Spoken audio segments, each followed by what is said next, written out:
ओम नमो भगवते वासुदेवाय नमः। ओम श्री व्यासदेव नमः। ओम श्रीमद्भागवतम नमः। प्रथम स्कंध अध्याय 8। महारानी कुंती द्वारा प्रार्थना तथा परीक्षित की रक्षा। इसमें आप 10 विषयों के बारे में आप सुनेंगे। कुरुक्षेत्र युद्ध की समाप्ति, उत्तरा के अजन्मे शिशु को मारने का प्रयास, भगवान कृष्ण द्वारा परीक्षित की गर्भ में मृत्यु से रक्षा, महारानी कुंती द्वारा भगवान कृष्ण की प्रार्थना, भक्तगण विपदाओं का स्वागत क्यों करते हैं, लोगों की कल्पना है कि ईश्वर पक्षपाती है, जन्म तथा मृत्यु से कैसे बचा जाए, प्राकृतिक संपदा बनाम औद्योगिक नरक, कृष्ण द्वारा आसुरी राजनीतिक दलों का विध्वंस व महाराज युधिष्ठिर का युद्ध में मरे 64 करोड़ लोगों के लिए शोक प्रकट करना। सूत गोस्वामी ने कहा, तत्पश्चात पांडवगण अपने मृत परिजनों की इच्छानुसार उन्हें जल दान देने हेतु द्रौपदी सहित गंगा के तट पर गए। स्त्रियां आगे आगे चल रही थीं। उनके लिए शोक कर चुकने तथा पर्याप्त गंगा जल अर्पित कर चुकने के बाद उन सबों ने गंगा में स्नान किया, जिसका जल भगवान के चरण कमलों की धूलि मिल जाने के कारण पवित्र हो गया है। वहीं कुरुवंशियों के राजा महाराज युधिष्ठिर अपने छोटे भाइयों धृतराष्ट्र, गांधारी, कुंती तथा द्रौपदी सहित बैठ गए। वे सभी शोक से अत्यधिक पीड़ित थे। भगवान श्री कृष्ण भी वहां थे। सर्वशक्तिमान के कठोर नियमों तथा जीवों पर उनकी प्रतिक्रियाओं का दृष्टांत देते हुए भगवान श्री कृष्ण तथा सारे मुनियों ने समस्त स्तब्ध एवं शोकार्त जनों को ढाढ़स बंधाया। धूर्त दुर्योधन तथा उसके दल ने छल करके अजात शत्रु युधिष्ठिर का राज्य छीन लिया था। भगवत कृपा से वह फिर प्राप्त हो गया और जिन दुष्ट राजाओं ने दुर्योधन का साथ दिया था, वे सब भगवान के द्वारा मार डाले गए। अन्य लोग भी मारे गए क्योंकि महारानी द्रौपदी के केशों को पकड़कर खींचने से उनकी आयु क्षीण हो चुकी थी। भगवान श्री कृष्ण ने महाराज युधिष्ठिर से 3 श्रेष्ठ अश्वमेध यज्ञ संपन्न कराए और इस तरह उनकी पवित्र ख्याति 100 यज्ञ करने वाले इंद्र की तरह ही सर्व दिशाओं में फैल गई। फिर भगवान श्री कृष्ण ने सात्यकी तथा उद्धव के साथ प्रस्थान के लिए तैयारी की। उन्होंने श्रील व्यासदेव आदि ब्राह्मणों से पूजित होने के बाद पांडु पुत्रों को आमंत्रित किया। भगवान ने सभी का समुचित अभिवादन किया। ज्यों ही वे द्वारका प्रस्थान के लिए रथ पर सवार हुए, त्यों ही उन्होंने भयभीत उत्तरा को तेजी से उनकी ओर आते हुए देखा। उत्तरा ने कहा, हे देवाधिदेव, हे ब्रह्मांड के स्वामी, आप सबसे महान योगी हैं। कृपया मेरी रक्षा करें, क्योंकि इस द्वैतपूर्ण जगत में मुझे मृत्यु के पास से बचाने वाला आपके अतिरिक्त अन्य कोई नहीं है। हे प्रभु, आप सर्वशक्तिमान हैं। एक दहकता हुआ लोहे का बाण मेरी ओर तेजी से आ रहा है। मेरे प्रभु, यदि आपकी इच्छा हो तो यह मुझे भले ही जला दे, लेकिन वह मेरे गर्भ को जलाकर गर्भपात ना करे।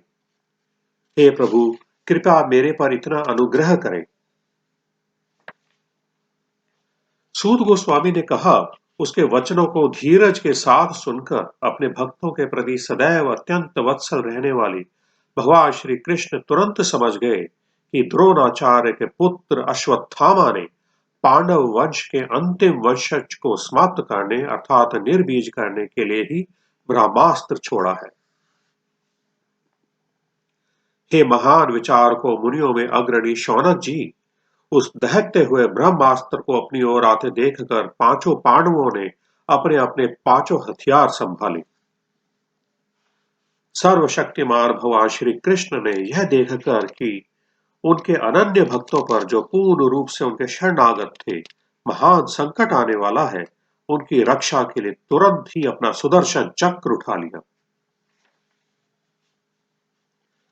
परम योगेश्वर श्री कृष्ण प्रत्येक व्यक्ति के हृदय में परमात्मा के रूप में निवास करते हैं। अतएव कुरु वंश की संतति की रक्षा करने के लिए उन्होंने उत्तरा के गर्भ को अपनी निजी शक्ति से आवृत कर लिया। हे शौनक, यद्यपि अश्वत्थामा द्वारा छोड़ा गया परम ब्रह्मास्त्र अमोघ था और उसका निवारण नहीं हो सकता था, लेकिन श्री विष्णु अर्थात श्री कृष्ण के तेज के समक्ष वह निष्क्रिय हो गया और व्यर्थ हो गया। हे ब्राह्मणों, इसे गुह्य तथा अच्युत भगवान के कार्यकलापों में विशेष आश्चर्यजनक मत सोचो। वे अपनी दिव्य शक्ति से समस्त भौतिक वस्तुओं का सृजन, पालन तथा संहार करते हैं, यद्यपि वे स्वयं अजन्मा हैं। इस प्रकार ब्रह्मास्त्र के विकिरण से बचकर भगवान की भक्त सती कुंती ने अपने 5 पुत्रों तथा द्रौपदी सहित घर के लिए प्रस्थान करने को उद्यत श्री कृष्ण को इस तरह संबोधित किया। श्रीमती कुंती ने कहा, हे श्री कृष्ण, मैं आपको नमस्कार करती हूँ, क्योंकि आप ही आदि पुरुष हैं और इस भौतिक जगत के गुणों से निर्लिप्त रहते हैं। आप समस्त वस्तुओं के भीतर तथा बाहर स्थित रहते हुए भी सबों के लिए अदृश्य हैं। सीमित इंद्रिय ज्ञान से परे होने के कारण आप ठगनी शक्ति अर्थात माया के पर्दे से ढके रहने वाले शाश्वत अव्यय तत्व हैं। आप मूर्ख दर्शक के लिए ठीक उसी प्रकार अदृश्य रहते हैं जिस प्रकार अभिनेता के वस्त्र पहना हुआ कलाकार पहचान में नहीं आता। आप उन्नत अध्यात्मवादियों तथा आत्मा एवं पदार्थ में अंतर करने में सक्षम होने से शुद्ध बने विचारकों के हृदयों में भक्ति के दिव्य विज्ञान का प्रसार करने के लिए स्वयं अवतरित होते हैं। तो फिर हम स्त्रियां आपको किस तरह पूर्ण रूप से जान सकती हैं? अतः मैं उन भगवान को सादर नमस्कार करती हूँ जो वसुदेव के पुत्र, देवकी के लाडले, नंद के लाल तथा वृंदावन के अन्य ग्वालों एवं गौवों तथा इंद्रियों के प्राण बनकर आए हैं, जिनके उदर के मध्य में कमल पुष्प के सदृश गर्त है, जो सदैव कमल पुष्प की माला धारण करते हैं, जिनकी चितवन कमल पुष्प के समान शीतल है और जिनके चरणों के तलवों में कमल अंकित हैं, उन भगवान को मैं सादर नमस्कार करती हूँ। हे ऋषिकेश, हे इंद्रियों के स्वामी तथा देवों के देव, आपने दीर्घ काल तक बंदी गृह में बंदिनी बनाई गई और दुष्ट राजा कंस द्वारा सताई जा रही अपनी माता देवकी को तथा अनवरत विपत्तियों से घिरे हुए मेरे पुत्रों समेत मुझको मुक्त किया है। हे श्री कृष्ण, आपने हमें विषाक्त भोजन से, भीषण अग्निकांड से, मानव भक्षियों से, दुष्ट सभा से, वनवास काल के कष्टों से तथा महारथियों द्वारा लड़े गए युद्ध से बचाया है और अब आपने हमें अश्वत्थामा के अस्त्र से बचा लिया है। मैं चाहती हूं कि ये सारी विपत्तियां बारंबार आए, जिससे हम आपका दर्शन पुनः पुनः कर सकें, क्योंकि आपके दर्शन का अर्थ यह है कि हमें बारंबार होने वाले जन्म तथा मृत्यु को नहीं देखना पड़ेगा। हे प्रभु, आप सरलता से प्राप्त होने वाले हैं, लेकिन केवल उन्हीं के द्वारा जो भौतिक दृष्टि से अकिंचन है, जो सम्मानित कुल, ऐश्वर्य, उच्च शिक्षा तथा शारीरिक सौंदर्य के द्वारा भौतिक प्रगति के पथ पर आगे बढ़ने के प्रयास में लगा रहता है, वह आप तक एक निष्ठ भाव से नहीं पहुंच पाता। मैं निर्धनों के धन आपको नमस्कार करती हूँ। आपको प्रकृति के भौतिक गुणों की क्रियाओं प्रतिक्रियाओं से कोई सरोकार नहीं है। आप आत्मतुष्ट हैं, अतएव आप परम शांत तथा अद्वैतवादियों के स्वामी कैवल्यपति हैं। हे भगवान, मैं आपको शाश्वत समय परम नियंता, आदि अंत से रहित तथा सर्वव्यापी मानती हूँ। आप सबों पर समान रूप से दया दिखलाते हैं। जीवों में जो पारस्परिक कलह है वह सामाजिक मतभेद के कारण है। हे भगवान, आपकी दिव्य लीलाओं को कोई समझ नहीं सकता, क्योंकि वे मानवीय प्रतीत होती हैं और इस कारण भ्रामक हैं। ना तो आपका कोई विशेष कृपा पात्र है, ना ही कोई आपका अप्रिय है। यह केवल लोगों की कल्पना ही है कि आप पक्षपात करते हैं। हे विश्वात्मा, यह सचमुच ही चकरा देने वाली बात अर्थात विडंबना है कि आप निष्क्रिय रहते हुए भी कर्म करते हैं और प्राण शक्ति रूप तथा अजन्मा होकर भी जन्म लेते हैं। आप स्वयं पशुओं, मनुष्यों, ऋषियों तथा जलचरों के मध्य अवतरित होते हैं। सचमुच ही यह चकराने वाली बात है। हे कृष्ण, जब आपने कोई अपराध किया था, तब यशोदा ने जैसे ही आपको बांधने के लिए रस्सी उठाई, तो आपकी व्याकुल आंखें अश्रुओं से डबडबा आईं, जिससे आपकी आंखों का काजल धुल गया। यद्यपि आपसे साक्षात काल भी भयभीत रहता है, फिर भी आप भयभीत हुए। यह दृश्य मुझे मोहग्रस्त करने वाला है। कुछ कहते हैं कि अजन्मा का जन्म पुण्यात्मा राजाओं की कीर्ति का विस्तार करने के लिए हुआ है, और कुछ कहते हैं कि आप अपने परम भक्त राजा यदु को प्रसन्न करने के लिए जन्मे हैं। आप उसके कुल में उसी प्रकार प्रकट हुए हैं जिस प्रकार मलय पर्वत में चंदन होता है। अन्य लोग कहते हैं कि चूंकि वसुदेव तथा देवकी दोनों ने आपके लिए प्रार्थना की थी, अतएव आप उनके पुत्र रूप में जन्मे हैं। निस्संदेह आप अजन्मा हैं, फिर भी आप देवताओं का कल्याण करने तथा उनसे ईर्ष्या करने वाले असुरों को मारने के लिए जन्म स्वीकार करते हैं। कुछ कहते हैं कि जब यह संसार भार से बोझिल समुद्री नाव की भांति अत्यधिक पीड़ित हो उठा था, तथा आपके पुत्र ब्रह्मा ने प्रार्थना की, तो आप कष्ट का शमन करने के लिए अवतरित हुए हैं। तथा कुछ कहते हैं कि आप श्रवण, स्मरण, पूजन आदि की भक्ति को जागृत करने के लिए प्रकट हुए हैं, जिससे भौतिक कष्टों को भोगने वाले बद्ध जीव इसका लाभ उठाकर मुक्ति प्राप्त कर सकें।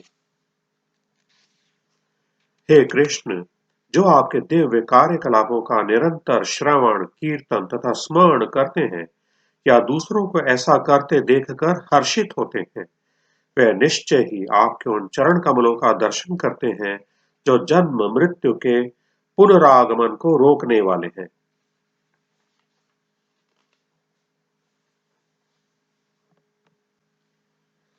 हे मेरे प्रभु, अपने सारे कर्तव्य स्वयं पूरे कर दिए हैं। आज जब हम आपकी कृपा पर पूरी तरह आश्रित हैं, और जब हमारा और कोई रक्षक नहीं है, और जब सारे राजा हमसे शत्रुता किए हुए हैं, तो क्या आप हमें छोड़कर चले जाएंगे? जिस तरह आत्मा के अदृश्य होते ही शरीर का नाम तथा यश समाप्त हो जाता है, उसी तरह यदि आप हमारे ऊपर कृपा दृष्टि नहीं करेंगे, तो पांडवों तथा यदुओं समेत हमारा यश तथा गतिविधियां तुरंत ही नष्ट हो जाएंगी। हे गदाधर श्री कृष्ण, इस समय हमारे राज्य में आपके चरण चिन्हों की छाप पड़ी हुई, और इसके कारण यह सुंदर लगता है। लेकिन आपके चले जाने पर यह ऐसा नहीं रह जाएगा। ये सारे नगर तथा ग्राम सब प्रकार से समृद्ध हो रहे हैं, क्योंकि जड़ी बूटियों तथा अन्नों की प्रचुरता है। वृक्ष फलों से लदे हैं, नदियां बह रही हैं, पर्वत खनिजों से तथा समुद्र संपदा से भरे पड़े हैं, और यह सब उन पर आपकी कृपा दृष्टि पड़ने से ही हुआ है। अतः हे ब्रह्मांड के स्वामी, हे ब्रह्मांड के आत्मा, हे विश्व रूप, कृपा करके मेरे स्वजनों, पांडवों तथा वृष्णियों के प्रति मेरे स्नेह बंधन को काट डालें। हे मधुपति, जिस प्रकार गंगा नदी बिना किसी व्यवधान के सदैव समुद्र की ओर बहती है, उसी प्रकार मेरा आकर्षण अन्य किसी ओर ना बटकर आपकी ओर निरंतर बना रहे। हे कृष्ण, हे अर्जुन के मित्र, हे वृष्णिकुल के प्रमुख, आप उन समस्त राजनीतिक पक्षों के विध्वंसक हैं जो इस धरा पर उपद्रव फैलाने वाले हैं। आपका शौर्य कभी क्षीण नहीं होता। आप दिव्य धाम के स्वामी हैं और आप गायों, ब्राह्मणों तथा भक्तों के कष्टों को दूर करने के लिए अवतरित होते हैं। आप में सारी योग शक्तियां हैं और आप समस्त विश्व के उपदेशक अर्थात गुरु हैं। आप सर्वशक्तिमान ईश्वर हैं। मैं आपको सादर प्रणाम करती हूँ। सूत गोस्वामी ने कहा, इस प्रकार भगवान अपने महिमा गान के लिए चुने हुए शब्दों में कुंती देवी के द्वारा की गई प्रार्थना सुनकर मंद मंद मुस्कुराए। यह मुस्कान उनकी योग शक्ति के समान ही मोहक थी। इस तरह श्रीमती कुंती देवी की प्रार्थनाएं स्वीकार करने के बाद भगवान ने हस्तिनापुर के राजमहल में प्रवेश करके अन्य स्त्रियों को अपने प्रस्थान की सूचना दी। लेकिन उन्हें प्रस्थान करते देख राजा युधिष्ठिर ने उन्हें रोक लिया और अत्यंत प्रेम पूर्वक उनसे याचना की। अत्यधिक शोक में डूबे हुए राजा युधिष्ठिर व्यास आदि मुनियों तथा अद्भुत कर्म करने वाले साक्षात भगवान श्री कृष्ण के उपदेशों से तथा समस्त ऐतिहासिक साक्ष्य से सांत्वना नहीं पा सके। धर्मपुत्र राजा युधिष्ठिर अपने मित्रों की मृत्यु से अभिभूत थे और सामान्य भौतिकतावादी मनुष्य की भांति शोक संतप्त थे। हे मुनियों, इस प्रकार स्नेह से मोहग्रस्त होकर वे बोले।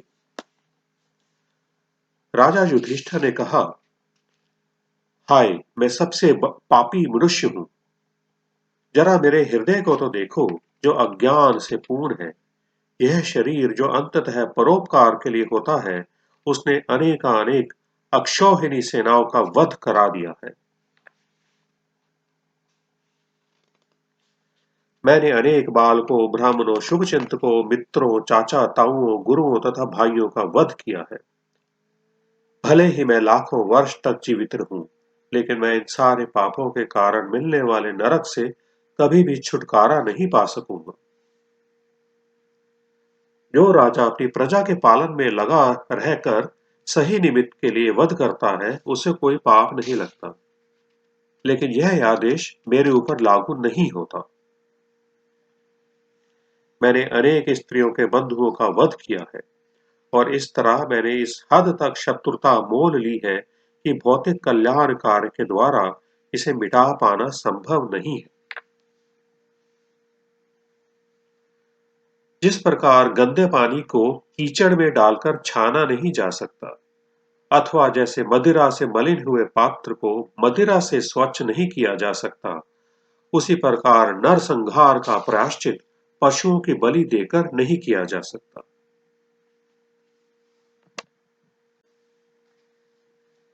श्रीमद् भागवत के प्रथम स्कंद के अंतर्गत कुंती द्वारा प्रार्थना तथा परीक्षित की रक्षा नामक 8वें अध्याय को कोटि कोटि नमन। हरे कृष्ण कृष्ण कृष्ण हरे हरे, हरे राम राम राम हरे हरे।